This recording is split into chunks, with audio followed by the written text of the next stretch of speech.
அரசியலில் லஞ்சம், ஊழல், அதிகார துஷ்பிரயோகம் ஆகியவை மலிந்த ஒரு தேசத்தில் இப்படிப்பட்ட ஒரு மாமனிதன் இருந்திருக்கிறார் என்பதே ஆச்சரியமாக இருக்கிறது. தொடக்கப்பள்ளி வரை மட்டும் கல்வி கற்ற ஒருவர் ஒரு மாநிலத்தின் முதலமைச்சரான கதையை கேட்டிருக்கிறீர்களா? அவர் ஆங்கிலம் தெரியாமல் அரசியல் நடத்தியவர்.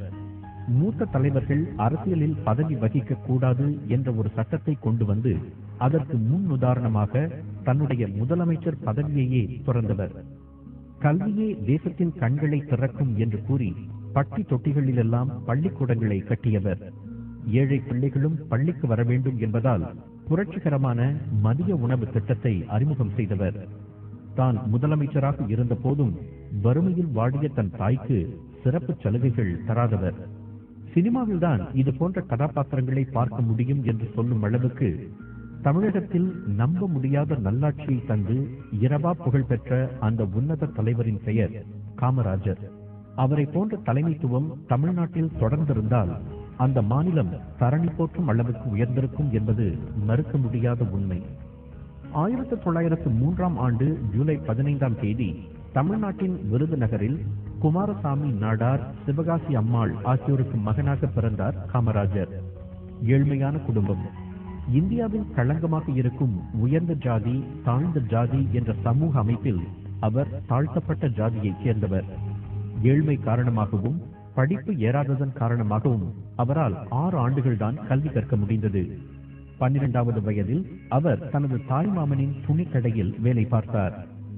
அப்போது இந்தியா முழுவதும் சுதந்திர தீ கொழுந்துவிட்டு எரிந்து கொண்டிருந்தது. அவருக்கு 15 வயதான போது ஜாலியன்வாலா பாக் படுகொலை பற்றிய செய்தி அவர் காதுகளுக்கு எட்டியது. அதே நேரம் காந்தி விடுத்த ஒத்துழையாமை இயக்க அழைப்பை ஏற்று தனது 16வது வயதில் அவர் காங்கிரஸ் கட்சியில் முழு நேர ஊழியராக சேர்ந்தார். அன்றிலிருந்து பல ஆண்டுகள் அவர் சௌகரியம், பதவி என்று பாராமல் கட்சிக்காக கடுமையாக உழைத்தார். 1930 ஏப்ரல் மாதம் வேதாரண்யத்தில் காந்தி அடிகளின் உப்பு சத்தியாகிரகத்தில் கலந்து கொண்டார். அதனால் அவருக்கு 2 ஆண்டு சிறை தண்டனை விதிக்கப்பட்டது. அந்த முதல் சிறை தண்டனைக்கு பிறகு அவர் மேலும் 5 முறை சிறைவாசம் அனுபவித்திருக்கிறார். கிட்டத்தட்ட 8 ஆண்டுகளை அவர் சிறையில் கழித்திருக்கிறார். 1940 பிப்ரவரி மாதம் தமிழ்நாடு காங்கிரஸ் கட்சியின் தலைவராக அவர் தேர்ந்தெடுக்கப்பட்டார். அந்த பொறுப்பை அவர் அடுத்த 14 ஆண்டுகளுக்கு வகித்தார். 1952 நாடாளுமன்ற உறுப்பினராக தேர்ந்தெடுக்கப்பட்டார். அடுத்த 2 ஆண்டுகளில் அவர் சென்னை மாநிலத்தின் முதலமைச்சரானார். மிகவும் தயக்கத்தோடுதான் அந்த பொறுப்பை அவர் ஏற்றுக்கொண்டதாக குறிப்புகள் கூறுகின்றன.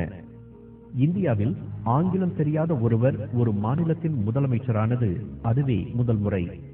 ஆனால் ஆங்கிலம் தெரியாமலும் 6 ஆண்டுகளே கற்ற கல்வியுடனும் முதலமைச்சர் பொறுப்பை ஏற்ற அவர்தான் அடுத்த 9 ஆண்டுகளுக்கு தலை சிறந்த தலைமைத்துவத்தை தமிழ்நாட்டுக்கு வழங்கினார். அவரது காலகட்டத்தில் இந்தியாவிலேயே மிகச்சிறந்த முறையில் நிர்வகிக்கப்பட்ட மாநிலம் என்ற பெருமையை பெற்றது தமிழ்நாடு. அப்படி அவர் என்ன செய்தார்? அரசியலில் தன்னை எதிர்த்தவர்களையே ஒருவர் அரவணைத்த கதையை நீங்கள் கேள்விப்பட்டிருக்கிறீர்களா?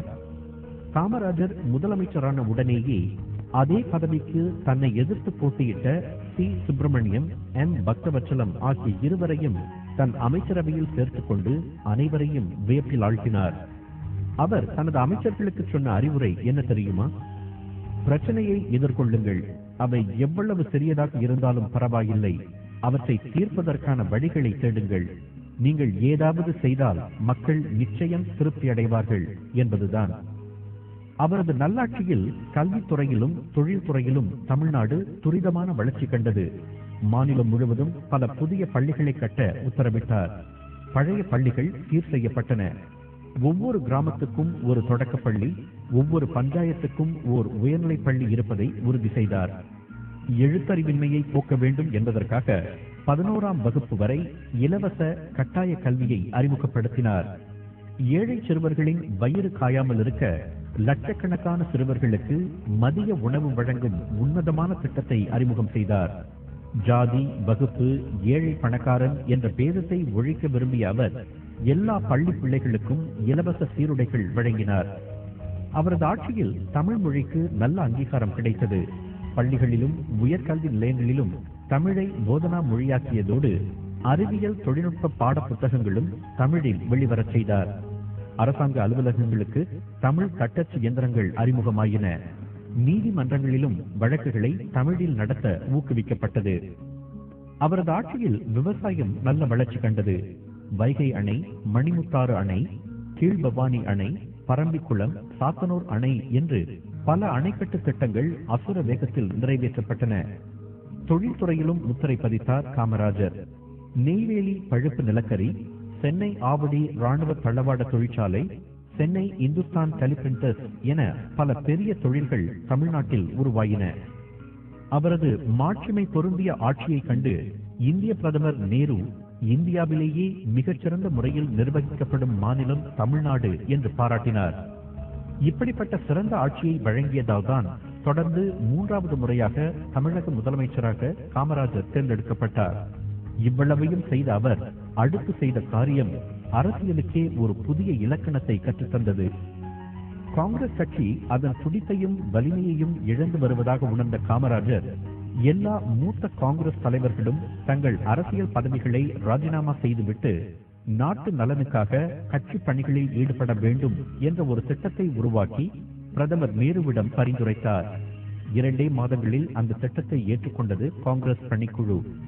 அந்த திட்டத்திற்கு காமராஜர் திட்டம் என்றே பெயரிடப்பட்டது. தனது திட்டத்துக்கு முன் உதாரணமாக இருக்க 1963ஆம் ஆண்டு அக்டோபர் 2ஆம் தேதி தனது முதலமைச்சர் பதவியை ராஜினாமா செய்தார் அந்த அதிசய தலைவர். அவரை தொடர்ந்து லால் பகதூர் சாஸ்திரி, ஜக்ஜீவன் ராம், மொரார்ஜி தேசாய், S.A. பட்டேல் போன்ற தலைவர்களும் பதவி விலகினர். அதே ஆண்டு அகில இந்திய காங்கிரஸ் கட்சியின் தலைமை பொறுப்பை அவருக்கு தந்தார் ஜவஹர்லால் நேரு. அதற்கு அடுத்த ஆண்டே நேரு இறந்ததை தொடர்ந்து இந்தியாவின் அடுத்த பிரதமராக லால் பகதூர் சாஸ்திரியை முன்மொழிந்தார் காமராஜர். 2 ஆண்டுகளில் சாஸ்திரியும் மரணத்தை தழுவ அப்போது 48 வயதை நிரம்பியிருந்த நேருவின் மகள் இந்திரா காந்தியை இந்தியாவின் அடுத்த பிரதமராக்கினார் காமராஜர். அந்த 2 தலைமைத்துவ மாற்றங்களையும் அவர் மிக லாபகமாக செய்து முடித்ததால் அவரை கிங் மேக்கர் என்று அழைத்தனர் பத்திரிகையாளர்களும் மற்ற அரசியல்வாதிகளும். இப்படி தமிழ்நாட்டில் மெச்சத்தக்க பொற்கால ஆட்சியை கண்ட காமராஜர் தனது கடைசி மூச்சு வரை சமூக தொண்டிலேயே குறியாக இருந்தார். 1975ஆம் ஆண்டு அக்டோபர் 2ஆம் தேதி தனது 72வது வயதில் அவர் காலமானார். அதற்கு அடுத்த ஆண்டு அவருக்கு உயரிய பாரத ரத்னா விருது வழங்கி கௌரவித்தது இந்திய அரசு. சமூக தொண்டையே பெரிதாக நினைத்ததால் தனக்கென்று ஒரு குடும்பத்தை அமைத்துக் கொள்ளவில்லை காமராஜர். ஆம், அவர் திருமணம் செய்து கொள்ளவில்லை. மேலும் சிறு வயதிலேயே கல்வியை கைவிட்டதை நினைத்து வருந்திய அவர் தான் சிறைவாசம் அனுபவித்த போதெல்லாம் கொஞ்சம் கொஞ்சமாக ஆங்கில நூல்களை வாசிக்க கற்றுக்கொண்டார். மாநிலத்தின் முதலமைச்சராயிருந்த போதும் அவருடைய தாய் விருதுநகரில் அடிப்படை வசதிகள் கூட இல்லாத வீட்டில் வாழ்ந்தார் என்றால் ஆச்சரியமாக இருக்கிறதல்லவா? தன் குடும்பம் என்பதற்காக அவர் தன் தாய்க்கு கூட எந்த சலுகையையும் வழங்கியதில்லை. அவர் தனக்கென வைத்திருந்த சொத்துக்கள் என்ன தெரியுமா? சில கதர் வேட்டி சட்டைகளும் சில புத்தகங்களும் தான். பதவிக்குரிய பந்தா அவரிடம் இருந்ததே இல்லை. எந்த நேரத்திலும் எவரும் அவரை தடையின்றி சந்திக்க முடியும். அதனால்தான் அவரை கர்ம வீரர் என்றும் கருப்பு காந்தி என்றும் இன்றும் போற்றுகிறது தமிழக வரலாறு. அப்படிப்பட்ட ஒரு கண்ணியமான நேர்மையான இன்னொரு தலைவனை தமிழக வரலாறு மட்டுமல்ல உலக வரலாறும் இனி சந்திக்குமா என்பது சந்தேகமே. தாழ்த்தப்பட்ட ஜாதியில் பிறந்த ஒருவர், முறையான கல்வி அறிவு இல்லாத ஒருவர், நாட்டின் நலனை மட்டுமே குறியாக கொண்ட ஒருவர் ஒரு மாநிலத்தின் முதலமைச்சராகி இவ்வளவு செய்திருக்கிறார் என்றால் துணிந்தவனால் எதையும் செய்ய முடியும் என்றுதானே பொருள். நல்லாட்சி என்ற பானம் அவருக்கு வசப்பட்டதற்கு அவருடைய சமதர்ம சிந்தனையும் நாடும் மக்களும் வளம் பெற வேண்டும் என்ற வேட்கையும் சுயநலமின்றி சமூக தொண்டு புரிய வேண்டும் என்ற நல்லெண்ணமும் தான் காரணம். அதே காரணங்கள் நமக்கும் வானத்தை வசப்படுத்த உதவும்.